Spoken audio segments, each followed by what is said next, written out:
sure that the Ivanishvili regime will not be back on the track. They will not become democratic. It's the same that believe that Putin will become democratic, apologize everyone. Strasburgi გადაუდებელი რეზოლუციის დასამტკიცებლად ემზადება მედიის თავისუფლებას საქართველოში და კონკრეტულად მზეა ამაღლობელის საქმე. Ამ სახელწოდებით ოთხშაბათს ევროპარლამენტში დებატები გაიმართება.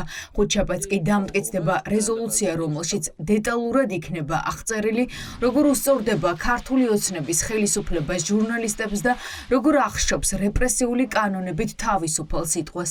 ევროპარლამენტარები მოითხოვენ დაუყოვნებლივ გათავისუფლდეს ყველა პოლიტიკური პატიმარი.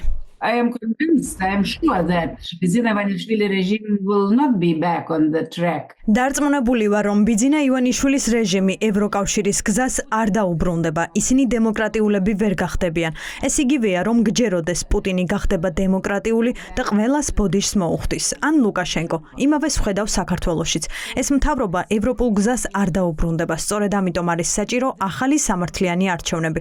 ჩვენ მიერ დამტკიცებულ ბოლო ორ რეზოლუციაში ჩვენ თქვით, რომ მნიშვნელოვანია კონცენტრირება წევრ სახელმწიფოებზე მოვახდინოთ. სანქციები წევრმა სახელმწიფოებმა უნდა დააწესონ. ორი ქვეყანა, უნგრეთი და სლოვაკეთი სანქციებს ეწინააღმდეგებიან, მაგრამ 25 ქვეყანას ეს შეუძლია. ჩვენ ველოდებით, რომ შეერთებულ შტატებშიც იქნება გადაწყვეტილება, ასევე დიდ ბრიტანეთში. არის ძლიერი სახელმწიფოები, რომლებსაც ამის გაკეთება შეუძლიათ. ეს არის გზა ივანიშვილისა და მისი მოკავშირეების დასანქცირებისა.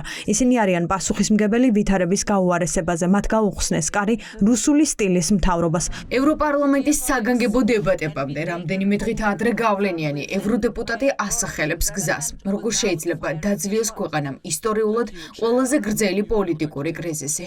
რასე იუკნევიჩიანი პირველებთან ინტერვიუში ამბობს, რომ გამოსავალს მხოლოდ ახალ არჩევნებში ხედავს, რომელიც ახალი სათამაშო წესებით ჩატარდება.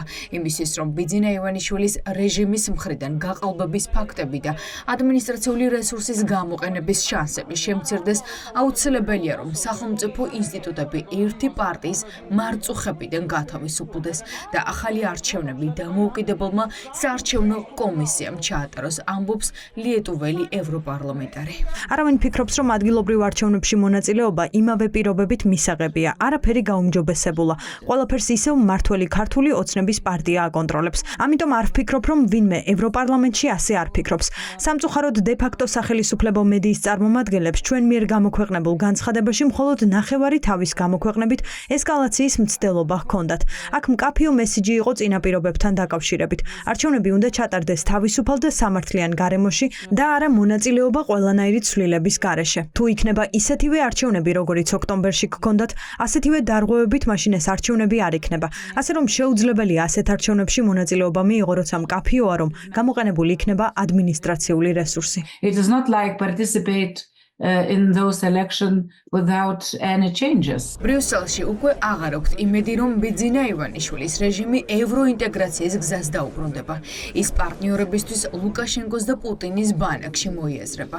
ბრიუსელში ამბობენ, რომ გამოსავალი ახალ არჩევნებსა და სანქციებშია, რომელიც ევროკავშირის წევრმა ქვეყნებმა ინდივიდუალურ რეჟიმში ოლიგარქის გუნდს უნდა დაუწესოს.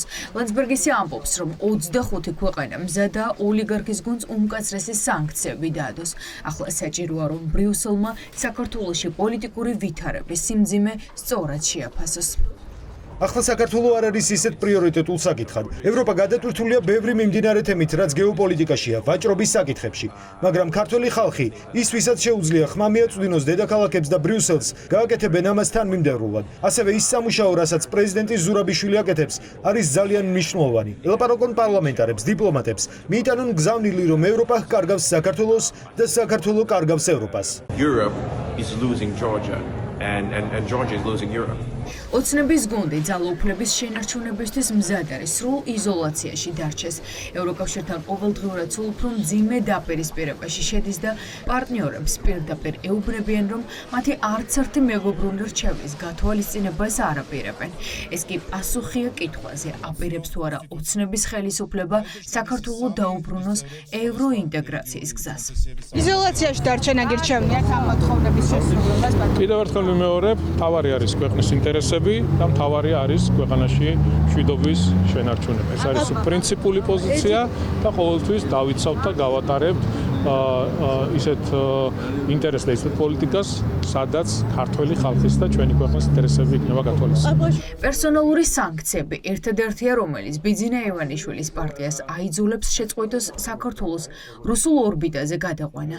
ამიტომ ევროდეპუტატები რეზოლუციაზე ამტკიცებენ, რომ წნეხი წევრ სახელმწიფოებზე გაზარდონ.